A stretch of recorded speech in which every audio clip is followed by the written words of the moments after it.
Good morning, good afternoon, good evening, wherever you are. Welcome to Dumb SEO Questions, episode 236. Each week we meet here to answer the questions asked on the SEO Questions community on Google+, on the Dumb SEO Questions Facebook group, and you can also ask a question via our Twitter handle, Dumb SEO QS. With us tonight, we have Bob Jones. Bob is an Australian-based SEO over in Perth. He's downsized from $1 million agency and living a simpler life these days.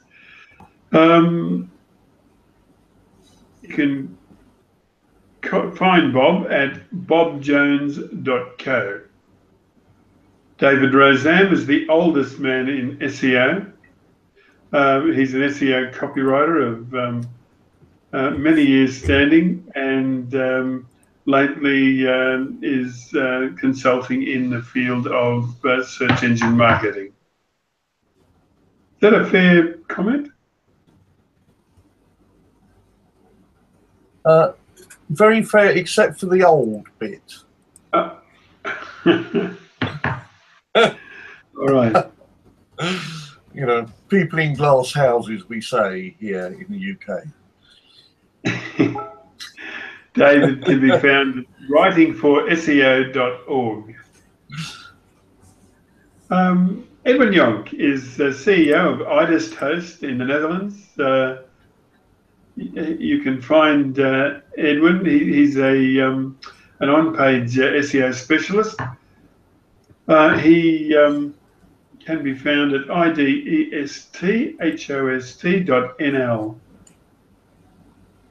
And Meher Bhagat is a social media queen and a human resources dynamo from India. I've forgotten your website, Meher. Oh, well. That's fine. Put it in the chat and I'll say it later, please. All right, and Micah Fisher-Kirshner is Senior SEO Manager for Zendesk.com in the United States. He's based on the West Coast. He's a regular on the public speaking SEO circuit. And that's all. I can't think of anything else to say there. And William Rock is an SEO from Kansas in the USA. You can find William at williamrock.com. Is that it? I think it is. Okay, let's charge into these questions. We have 11 tonight. The first one from Darlene J. Hanchett, and it's titled the Recommended Page Insight Score to Make Google Happy. Goes on to say, I know the higher the better, but at what point do you give up functionality to keep Googlebot happy?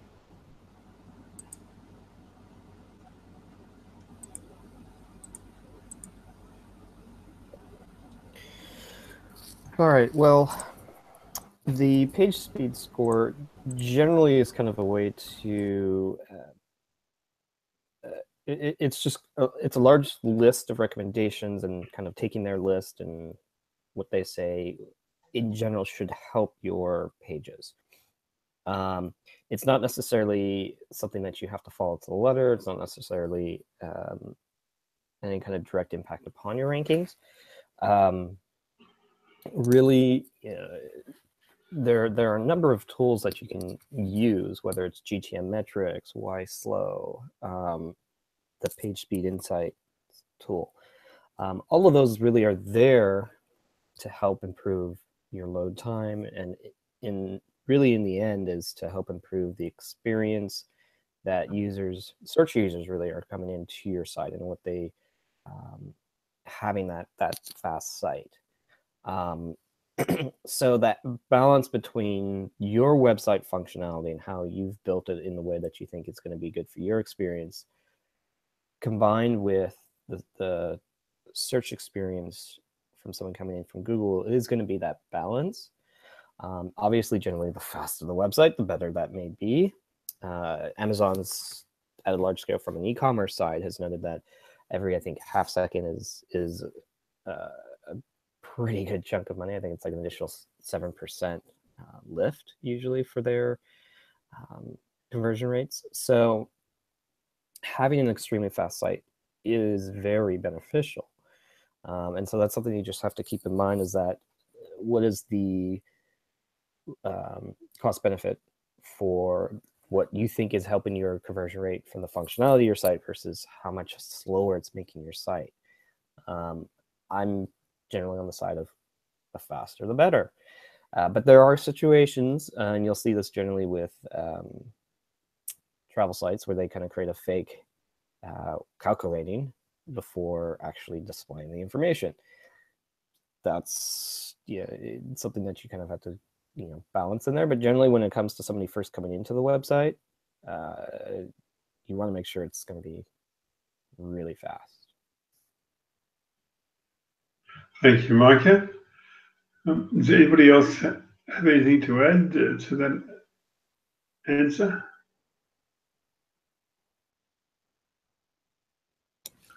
Well, beside the Google version of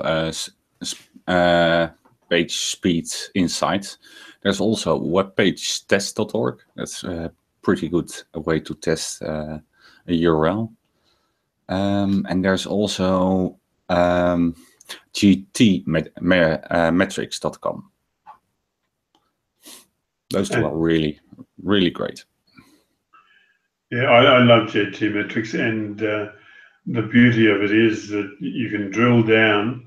They even give you the minified files if you want to drill down far enough. I like which one? I think it's GTM metrics. You can actually then see a visualization by every couple of seconds. So you can kind of do a screen roll shot of at what point every either 0.1 second or half a second, and see what parts of your site are loading first and how that shifts things. I always find that kind of fascinating to see with that film roll going across. And on the webpagetest.org, there's also a really nice forum where you can search for answers or things that you don't understand. That's really nice. So there are a couple of options. Use them all. Yeah, and another one, tools.pingdom.com. Yeah. All right, let's call that a wrap, and we will move on to the next. A post from William Rock. William Rock asked a question titled Permanently Deleting Pages. He said, permanently deleting 2K of old news content cleanup. He goes on to say, good morning, webmasters. I had a recent question about what is the best way to show Google that pages are permanently gone. Sorry about that. My suggestion was to use a 410 error, but is there a way to do a few thousand without having a large file size for my HD access file? Thanks in advance.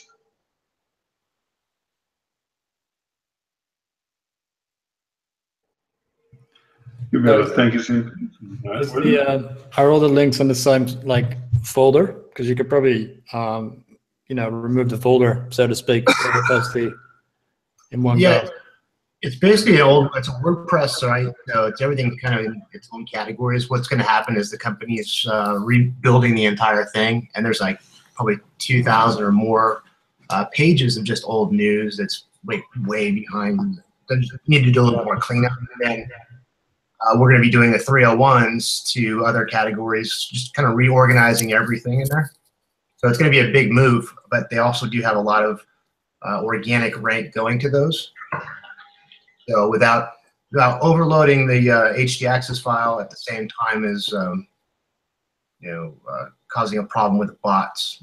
I'm looking at, I've never done it in that large of a scale before, and it's Michael mentioned we can do it in stages. We are kind of rolling it out in stages, but it's gonna initially it's gonna go over to a brand new looking site in a few months. So I take it that there's generally no easy kind of regex way, that each of these URLs are pretty unique, or because when you're talking, I mean, if you've got 2,000 of them in there and you don't have that ability to run a regex, or if you do, I should say, they're very similar, then that will save you a lot of issues with the .htaccess file. But I'll admit, I like Pedro Gias's answer of like changing the setup to 410 as default and then reverting back afterwards. Yeah, I don't necessarily need to do a 410. I just wanted to say those pages that we're manually moving or removing is going to be a permanently gone versus a 301 or even just let it 404. Mm-hmm. It is. Because we get a whole bunch of 404s, it's not that end of the world, but at the same time is now we're not knowing which ones are actually really broken, which ones are not. But we're hand picking all of these content pieces out and putting them into a spreadsheet, and then going forward and saying, okay, we've got either 301, these one, or let them fail at 404. The tricky one. Yeah, usually my go-to answer to that is regex. If you basically run regex in your htaccess you save, so that if you've got, and I think this is what Bob was as well getting at, which is if it's under a specific directory, then you can basically just say, okay, take this whole directory and now either send it all over here. If you don't have it as a directory, but you can do kind of it has something that a specific phrase that's common that you want to move it over, then you can look for that phrase and say all that is now going to be moved over here. That's usually one of the best ways to save kind of speed and making sure the htaccess size is fairly minimal. And if you're really worried about the size of the htaccess, if you have access to the server, there's also httpd.conf. That's a config file for Apache. You have to restart the server, and you can basically add the same things what you do in htaccess in that config file, so that everything is preloaded, and the htaccess file, it's a little bit faster than the htaccess, but you have to restart the server. I'd have to find out if they're on a virtual server or a dedicated box to see. I don't know enough about the client yet to know what they're on just yet. Just the WordPress so far that I know. Yeah, thank you for that. You happy with that, William? We call that a wrap? I think we can call that a wrap. It gives me some things to work with. So I appreciate it, guys. Thank you, mate. All right, our next question is from Gregorian. This page, this post on Facebook generated a lot of response, some of it critical of Gregor, and I would say to Gregor, don't sweat it, mate. The thing is that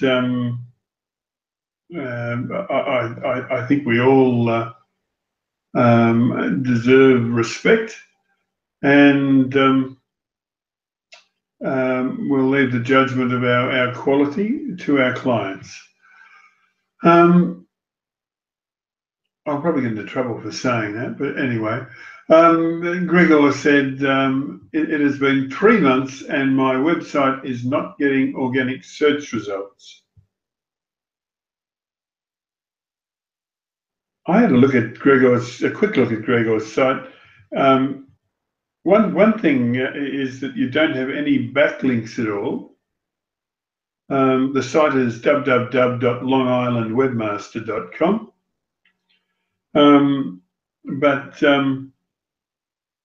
Yeah, no backlinks, and there was something else I noticed.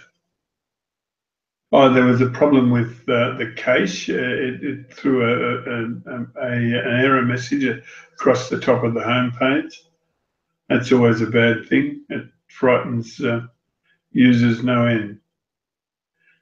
All right. Anybody else with comments on Gregor's post? I think it's definitely indexed. There's about 100 results for the page and for the site on Google. But yeah, I think the 80% of the issue is no links, like you said before. So no index problems. It's just that it's not very popular. Yeah. And look, the other thing of interest, one other thing I noticed was that most of his pages indexed were tag pages, which really, I'm guessing that all you guys will say should be no indexed.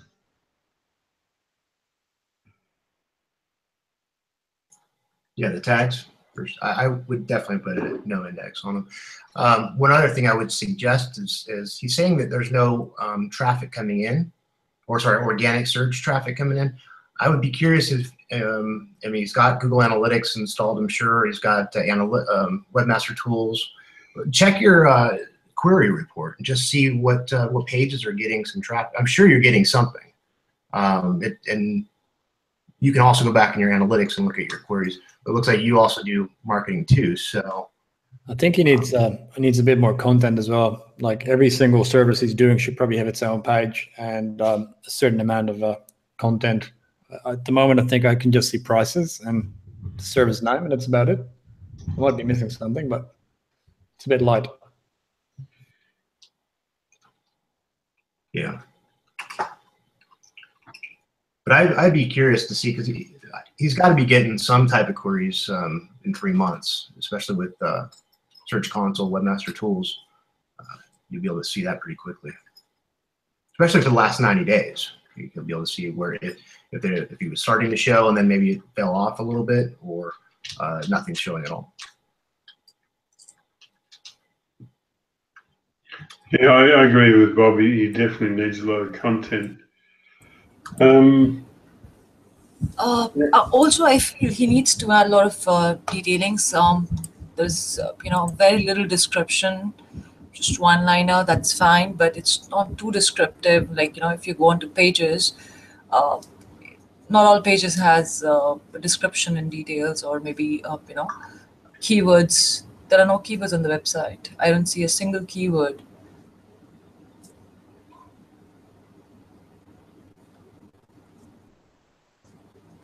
Yep. I'm looking at the. Yeah, I think he needs a few internal links as well. I mean, even his footer and stuff, just little basic things. I think it says search engine company, Long Island, New York, that kind of stuff. It's a bit bare. And I was just running SEM Rush on it just to see if there was any organic stuff coming off in here. And it did find Long Island social media marketing at position 74. So something's definitely starting to work for you. But it's 3 months, so it's going to take a little bit of time to ramp up. But right, that content, If you add a keyword into the sandbox there, William, Long Island Webmaster, you'll find SEMrush has got him at number 1. Which I thought is a big rep for exact match domains. Yeah, he's got that Long Island Webmaster in the URL. Yeah.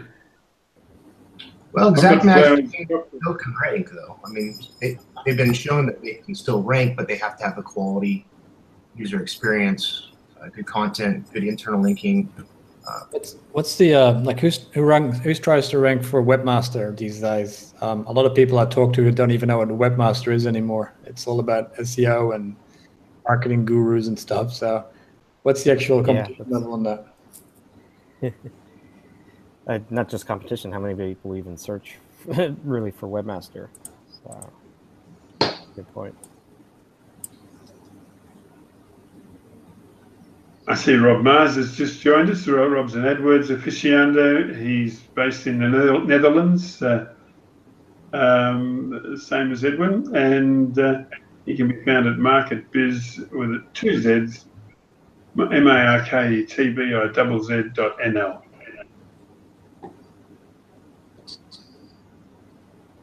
All right, we'll call that a wrap.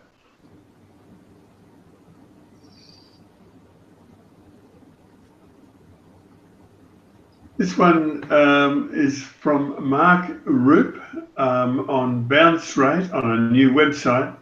He said, would you expect a new website to have a pretty high bounce rate? And how can Google work out a correct bounce rate? When you are deploying a new website, you often go through pages quickly checking on them. You may use Pingdom and the likes, various SEO checking tools such as Chrome Inspector. I just wondered if all this affects your initial bounce rate. It is the same as the many site crawlers out there as well. Do they affect any metric? Well, there is my first dumb question, but I'm sure I have plenty more. Not dumb at all. Yeah, I as I've said before on these calls, I have a great distrust of bounce rate as a metric. You can have high bounce rate just because your content actually answers the question that the searcher has. So it may well be that you have a good site and a high bounce rate. So you can turn it around the other way. I think there are other better metrics than bounce rate. You need to be clear about what you're actually wanting to measure, what your KPI is. So I wouldn't worry. Decide what the problem is, and then follow it. Don't worry about bounce rate. I really do think it's pretty meaningless. Yeah, the things I as agree. well, kind of the the fuzziness about it, what can come up within your own analytics, and you've kind of alluded to this, but basically things like Pingdom can actually affect your bounce rate because you need to make sure you're not tracking them. So if you're incorrectly allowing them to run through your site and they're running some type of script,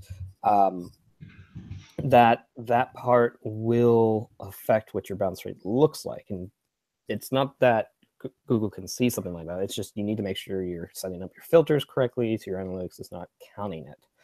And the same thing can kind of go based on kind of other areas. But generally, even for like the bounce rate itself, Google's not directly looking at something like that. And as David Rosen was saying, it really depends on the type of content. So you might see something whereas, say, a product page, maybe 30% is kind of standard, but a blog post itself is around 70%.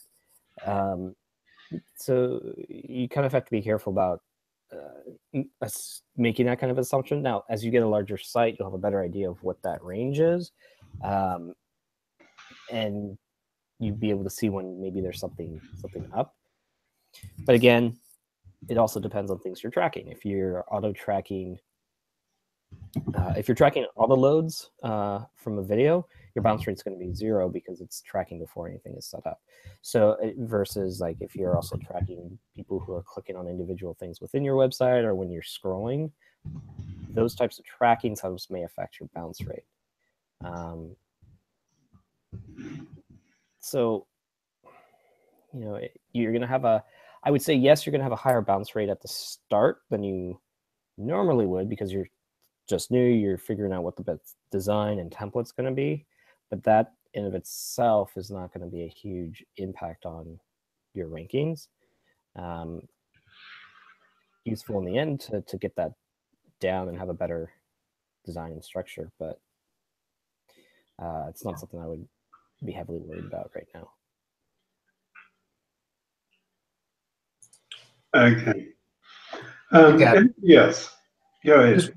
Just one thing, bounce rate for user experience, not for a ranking factor, but even going back to your paid advertising, and you're starting to look at that kind of thing. So when bounce rate, you might want to think about looking at if you're spending money to that page and you're getting a high bounce rate, you're actually wasting kind of your money there. And it's therefore then you can go back to that page and start to do due diligence and start testing, A/B split testing, and allowing yourself a better conversion opportunity versus just going, oh, it's an 80% bounce or it's a 70% bounce. Yeah. And I think a lot of people also confuse or even aren't aware of the pogo sticking. They think that bounce rates just mean like they're gone. But if Google detects that, hey, searcher just clicked on this and they came back and they went to the next one, I do believe that is something that Google will take into consideration because it's the only thing they can measure. Thank you, Bob. All right, I think this is a reasonable answer.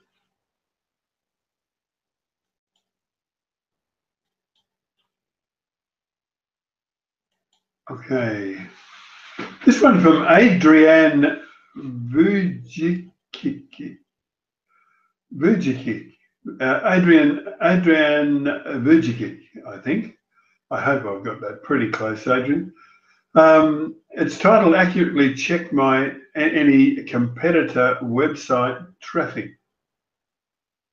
He said, "Hi, I was wondering if you can tell me which websites can be used to accurately check any competitor website traffic, but in terms of a visitor's country. I have tried Alexa, SEMrush, and SimilarWeb, but for example, on Alexa and SimilarWeb, it is said that the website has 10 to 15% US traffic, and on SEMrush, it's 50%.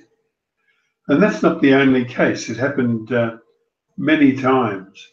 I've been searching about this online, but couldn't find anything. What do you guys use to check for those stats? Yeah, I think no tool, like Rob just said as well, no tool is accurate, or every tool has its own little circle and data set, so none of them will actually give you all the stuff that you want. If everybody knew what their competitors were exactly up to, I think the internet would be a very interesting place.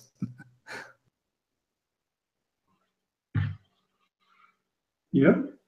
Yeah, and as kind of I noted in the comments, it's good to use it from a directional standpoint. So if you've got the spend money for multiple competitive intel tools, then look at it as a directional intent, as well as kind of has an algorithm update occurred that has affected everybody versus just something that might have affected you. They're not all going to be in the same direction because the types of users they pull in are generally going to be in different groups of people, which is why on its own you'll find that these tools are not necessarily accurate just because of the bias of who they're pulling in and the type of self-selection bias and how similar they might be together. So really best is consider it from a directional standpoint than trying to fully use it from a pure how much are they traffic-wise getting.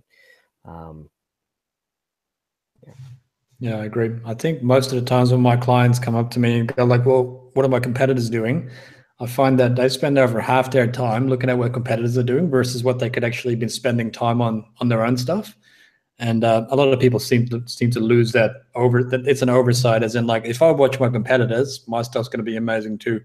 It just doesn't work that way. And I tell them that, look, how about you check it maybe once a month, but in the meantime, try to get your competitors to start checking out where you're getting your traffic from, because that's much more interesting.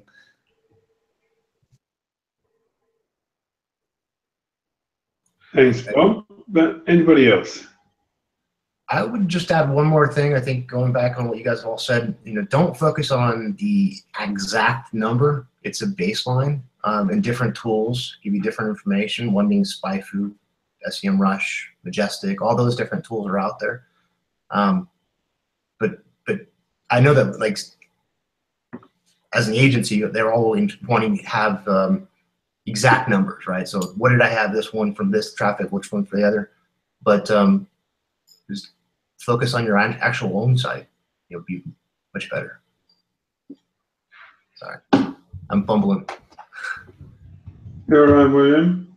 We're losing Micah Fisher-Kirchner. He's heading off to work down towards Silicon Valley.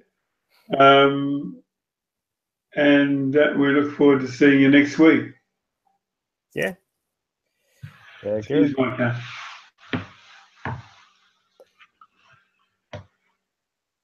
All right, I think that's a pretty reasonable answer for Adrienne.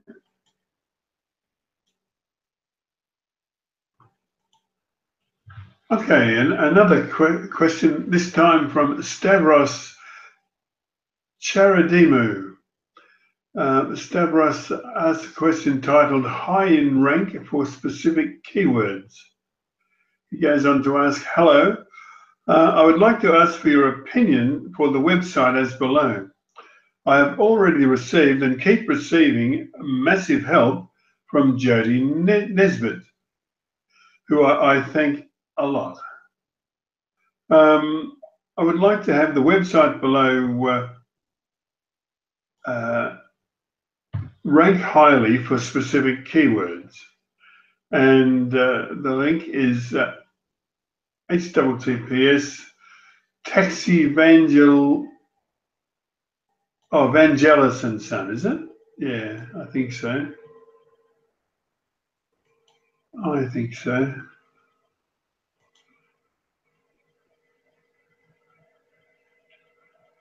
I didn't get time to look at this one through the week. Did anybody else?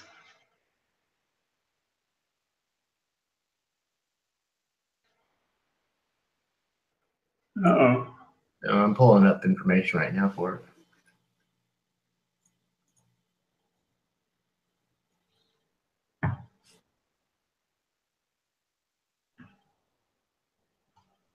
Just looking at the questions on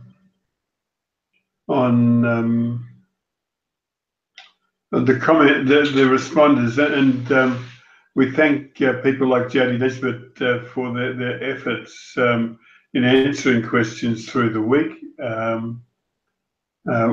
are so grateful that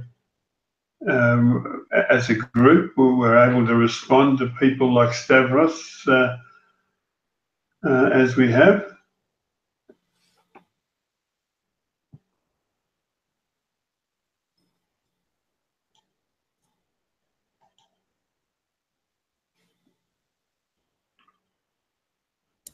I see Neil Cheeseman said, shouldn't the content also be in the native language of Cyprus, because that's where the website's logs, but I'm not sure if that's the right approach. I mean, if we any of us ended up at Paphos airport and we're looking for a taxi, we're not going to know how to speak like a Cypriot. No, indeed. Oh, Edwin Young probably could. Yeah. Indeed, you're on the airport, you want to book a taxi, and then you have to fill in the form when our start destination, end destination, choose vehicle, and then your phone number. I think that's quite hard on a smartphone, right?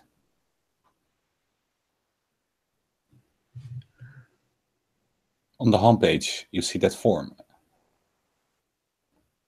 Yeah, it's a little heavy on that. I was looking at that for the, was it book? Not book. I'm actually in the other pages, but on the homepage, it's got that first piece that loads, which is all the prices, right? And then and then basically right below. That's nice, because then you know as a tourist or as a visitor what you have to pay. So I really like that. Yeah. But I do think that form is a little bit hard. There's also another technique you can do to make it mobile a little bit more friendly. That's to use the href tel. So with that anchor text or with that anchor, you can basically make it that people can call from their smartphone directly to you. And I would also look at the specific form. Make it shorter. I wonder how many people would actually, like tourists, go there and then on their smartphone, first of all, be roaming and like using Google to find a taxi. Because I think in tourist destinations, you basically get run over by taxis every corner of the street. So I'm not sure how this, if SEO is the smartest thing to sort of be looking at, to be honest. That's a good point. Yes. Been a while since I've been to Cyprus, so I'm not quite sure. But yeah, I would probably try to make relationships with travel agencies and hotels and such and so forth, because the concierge or whoever, can actually ring a taxi for those guys. So, but I know this sort of ventures out of the SEO realm. So, but yeah. Well, plus it's got like places, a lot of information here, history, more information about the airports, places to visit. So as if I was flying in there, this would be perfect, and I know exactly the taxi company that I can hire to get around. They also do have the TripAdvisor at the very bottom, the rating down there. So probably encourage maybe a little bit more of getting those reviews. So if they can get those reviews on both Google and also TripAdvisor. So when people are actually looking for what people are saying about your taxi company, it's easy to get the information at your fingertips.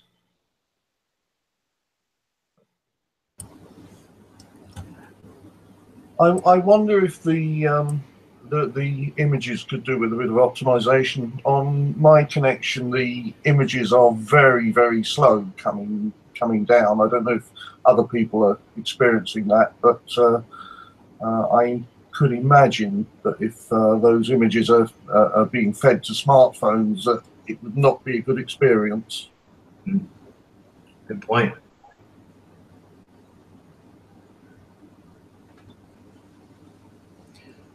See, what I see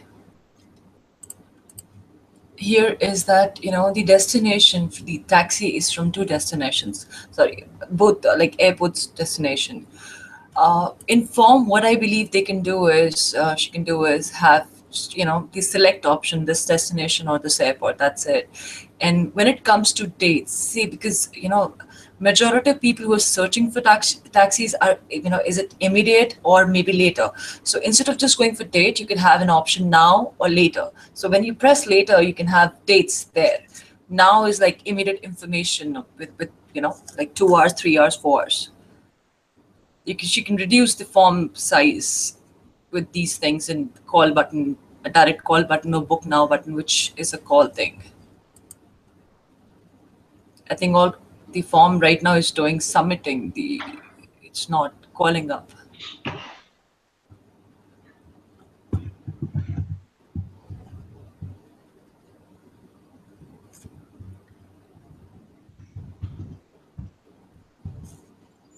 Okay, yeah. Anybody else?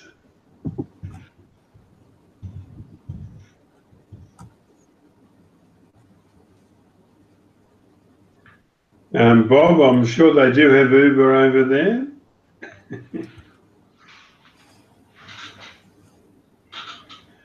All right, so let's move on to the next.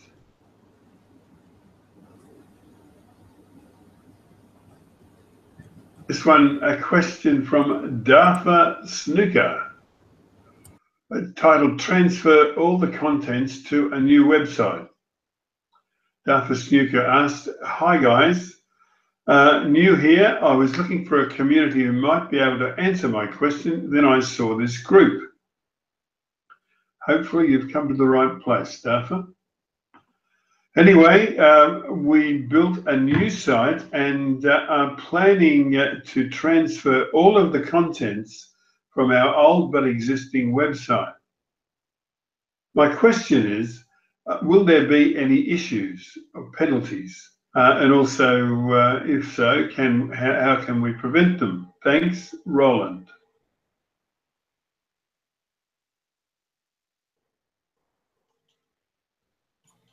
It's a great question.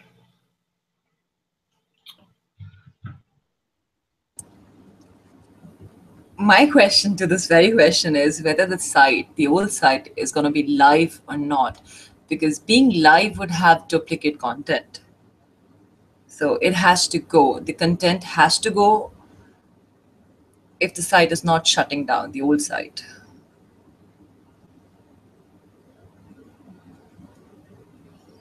Yeah, it depends on if they're actually switching domains or just the structure of the website. But even on the development side, when they're putting a site up there and we're moving all that content in there, utilize a no index, no follow.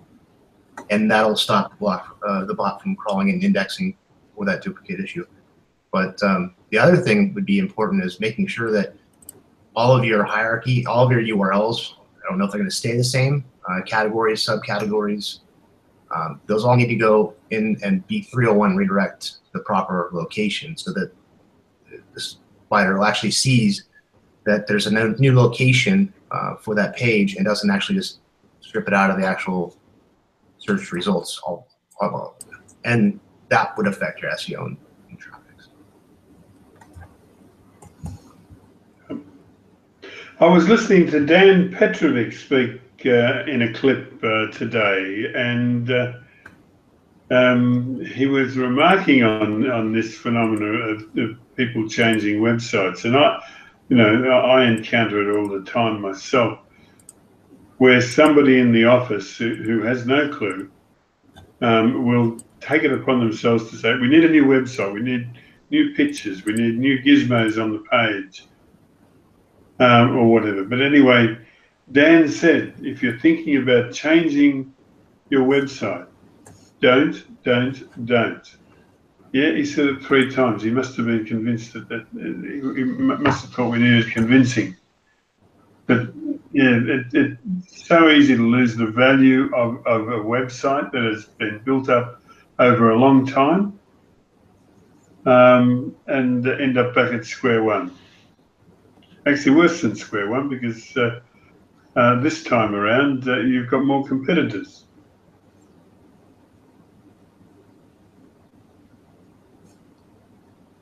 Would any of us like to recite the best way to move a site?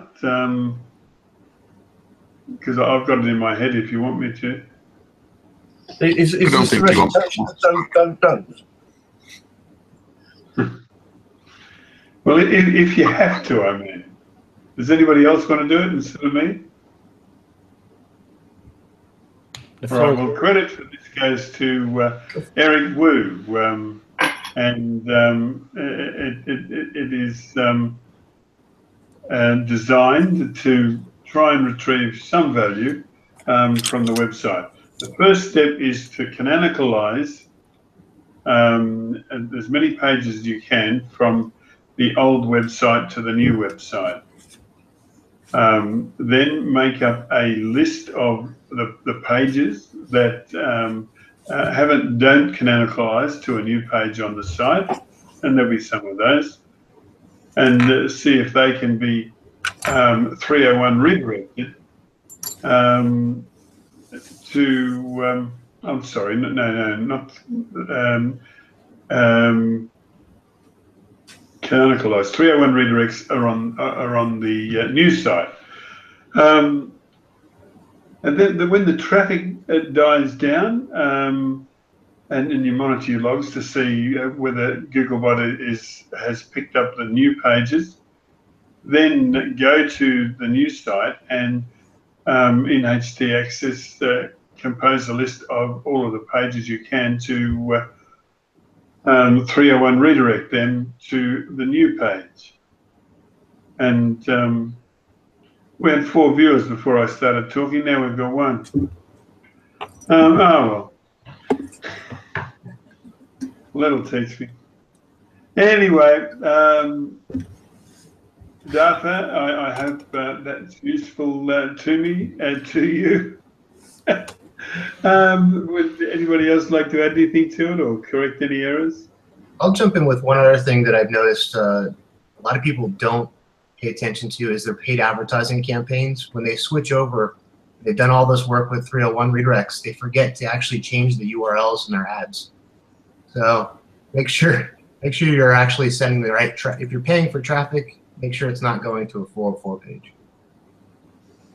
Exactly. All right, let's move on to the next. This one from Niraj Kumar, who's asked a number of questions of us and is posting his family in Facebook. I often run across it. Very cute, his kids. Anyway, Niraj has a question titled, why are there so many guidelines? He said, if we can get such websites indexed in Google, why are there so many guidelines? People are not following what Google says. And the honest and obedient SEOs are being punished. See the snippet and then the meta title of the website. Don't you agree?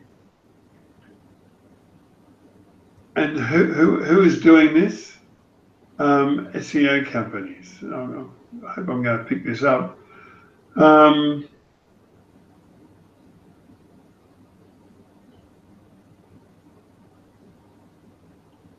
Right, what am I missing there? Instead of descriptions, the guy has added keywords. SEO company in Delhi, SEO agency in Delhi, SEO services in Delhi. Yeah, it's keyword stuffing, is it not? Yeah, it's too much keyword stuffing. I'm shocked that it even shows up.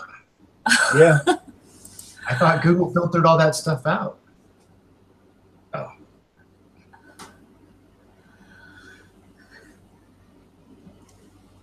I'm not sure if it's the title. I think keyword stuffing in the actual page, the body, etc., and so forth. But I've actually never considered the titles. I don't think it's not the main reason they're probably ranking, because there's probably a shitload of bad links coming into that site. But it's interesting. Well, going back to that, I like the way it has white hat in the middle of that set of keywords.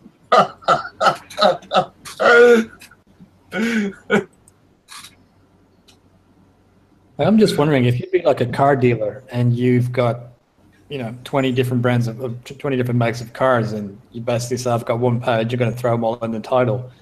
I don't necessarily see that as being against any guideline. Obviously, this is SEO. This is not SEO, but you know what I mean. So slightly different.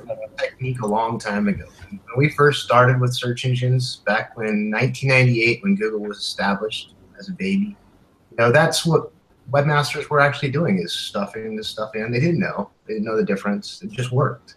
They got ranked, and a lot of those old timers are still agencies are still out there, and they think this still works. But it's unfortunate. I think that's where the technology has actually came a long ways, where SEOs now that are getting in the industry are like, oh, we don't put that in like that. It's more, I'm selling a car, but I'm also a car dealership. What stands aside? Oh, I've been in business for 50 years, or other calls to action that are going to trigger, versus the readability of what's going to be shown for that query. So if I'm looking for a used car and it happens to be pulled up, I'm not going to probably click on that one, but I might click on something that's more giving me a chance to, bad credit approved. I don't know. There's all sorts of different things that you can play with, just like you would do with AdWords. Again, going back to this titles and descriptions for selling.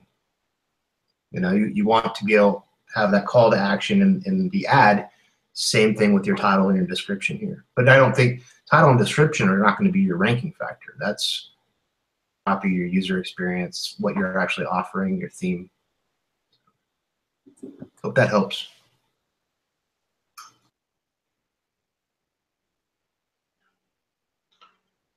And with a touch of irony, the title, the page title, has two sections there. Best white hat. Yeah. All right, Niraj, yeah, we feel your pain, mate. All right, let's move on to the next. This one from SEO Panel on Googlebots and SEO indexing. SEO Panel went on to ask two parts. A, by specifying links in my sitemap XML, does Google or others try to index any other pages, or do they just follow the XML?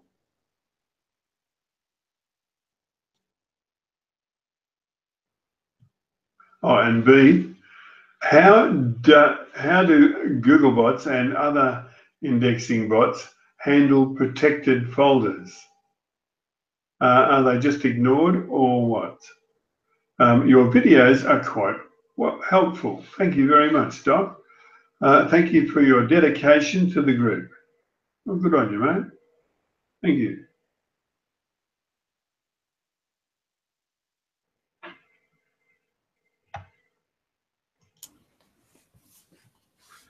Well, I'll jump in and say that the sitemap, the XML sitemap, is just a guide. Googlebot will follow its own path, and they certainly won't restrict themselves to only the URLs listed in the sitemap. And I've forgotten what the B one was. Well, and if you use the ... version within your sitemap, Google tends to use the ... version, right? Or the non ... Yeah. I think it's primarily what's actually registered in your webmaster tools. If it's registered for www or non-www, it's better to have. Yeah, that's another way. Yes. Otherwise, you have a duplicate URL problem. And if you want to be indexed fast, you can ask within your Google Webmaster Console to crawl the site, right, and add it to the index.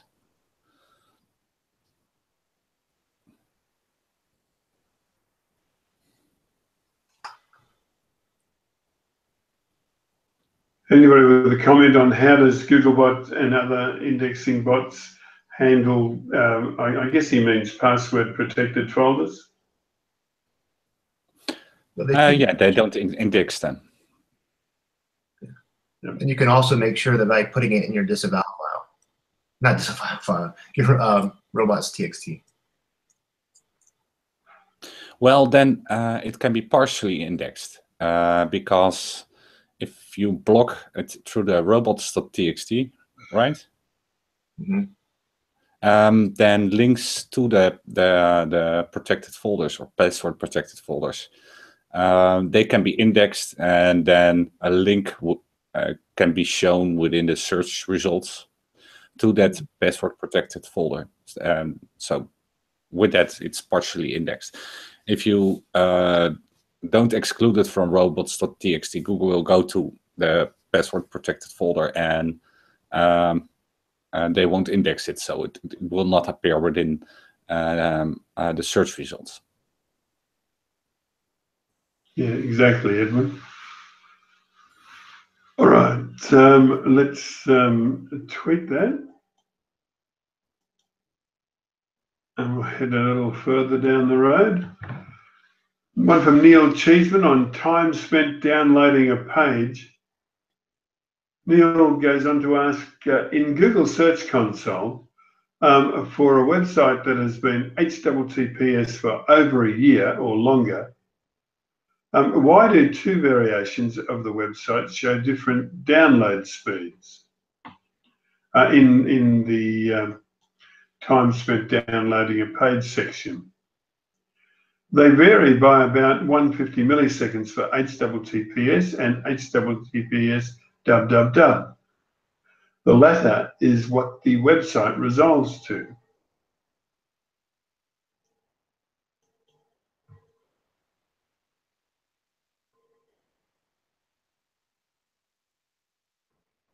I see Neil got some great answers from Alan Blue Ice, who took some time from his busy schedule on the beach in Southern California.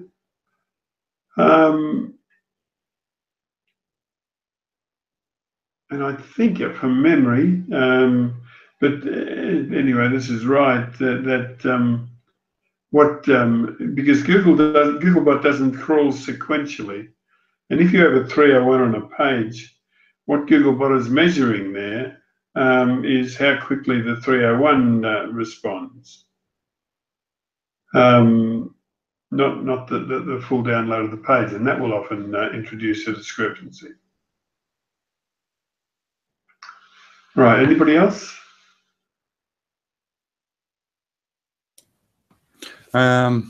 I think they were talking about two redirects from the HTTP to the HTTPS, and then from the HTTPS to the .dot version. Yeah, that takes time. Excellent, thanks, Edwin. All right, let's go to the next one. Casey Markey on comment time error. Casey said, let's just make this larger, I think I have to do. No, that's not going to work.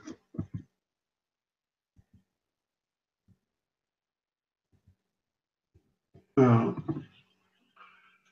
All right, Casey said, hey peeps, I have a food blogger who is triggering a ton of site-wide errors in her comments. The errors are tied to two attributes in particular. Comment time. The property comment time is not recognized by Google for an object of type comment. The property comment text is not recognized by Google for an object of type comment. You can see an example of them in action on this structured data result here, and he gives a URL which can be seen on the Dumb SEO Questions group on Facebook. He said there are 210 of them just on this one recipe located under general web page schema. I'd like to get these corrected. Can anyone advise a solution? She is on website, like he's talking about the lady who runs the cooking site. She is on WordPress, if that helps. My thanks in advance. You're welcome, Casey Markey.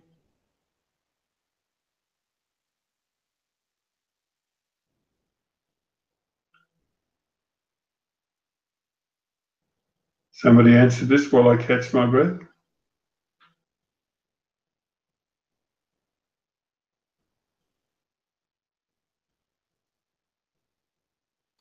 I'm looking at the site The source right now. code looks weird. Source code is it's all garbled for some reason on my. There's a whole bunch of stuff in there that doesn't make sense to me.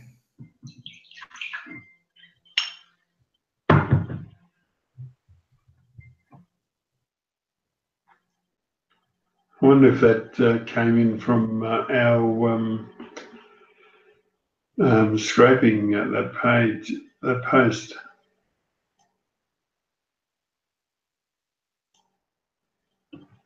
See, Christine Shacking has said that the web page schema doesn't look right, but she'd have to look it up.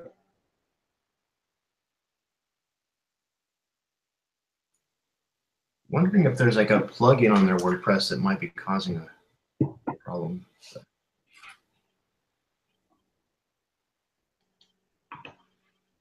Site looks nice though.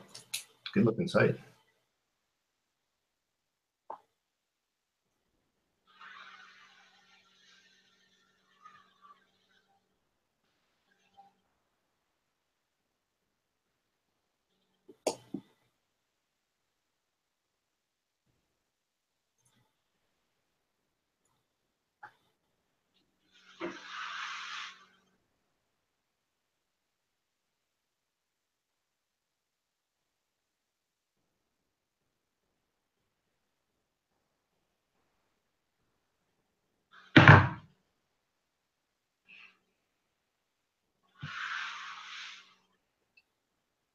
Yeah, I don't know.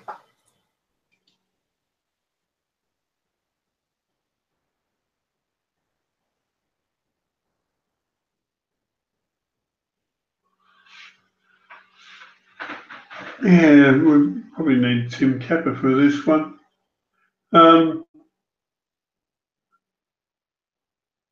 I see in the link provided in the chat by Maher that the structured data testing tool only comes up with 3 warnings. Warnings are not necessarily a real problem, are they? It's just 3 missing details.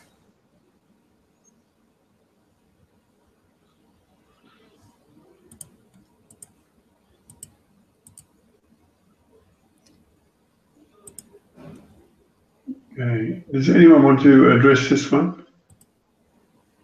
You know, WordPress, when it comes to WordPress, sometimes plugins really mess up. So what you could do is, if this is creating a problem for you, you could turn off a few, one by one plugin and, reactivate that. And, usually that really gets fixed.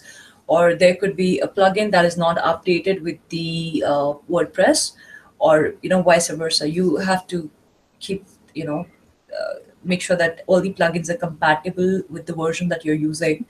And also I see there is a plugin that is strictly for, threaded comment numbering. Maybe, try this, turning off this plugin and, restart that. This is the only relevant plugin that, I can see, which can be, or which maybe is, being used for commenting. Yeah, that was what I was thinking. Possibly is like part of a plugin issue, but that's a good idea. Yes, people love, they think that a plugin is like a trailer for their car they put on the back and it carries more, or they put a plugin on their site and it'll make their site work better. But the reality is that, and I come across this all the time, with users with 10 or 15 plugins and their site is running like crap. Because they don't realize that every time you add a plugin, you're adding into an extra layer of complexity, papered over the top of a CMS or a content management system that is already slow. It just makes it even slower.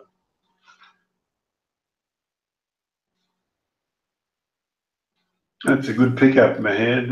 That threaded comment numbering. Really, who needs the number their comments if the plugin is going to damage your site? I suppose that's the right word. Anyway, if there's nobody else, I'll call a halt to this. There's something wrong with. There we are. We're back. All right. Let me go to. I'll tweet that first. and it's thank you for watching time. We thank you for your interest. Your interest in what we do makes what we do worthwhile. We'll be back at the same time next week to do this all again. But for now, it's good night. And don't forget, you can ask questions on the Dumb SEO Questions community on Google Plus. I should say on the Google Plus. It is just SEO Questions community, and on the Dumb SEO Questions Facebook group, and also on our Twitter handle Dumb SEO QS. Thank you very much.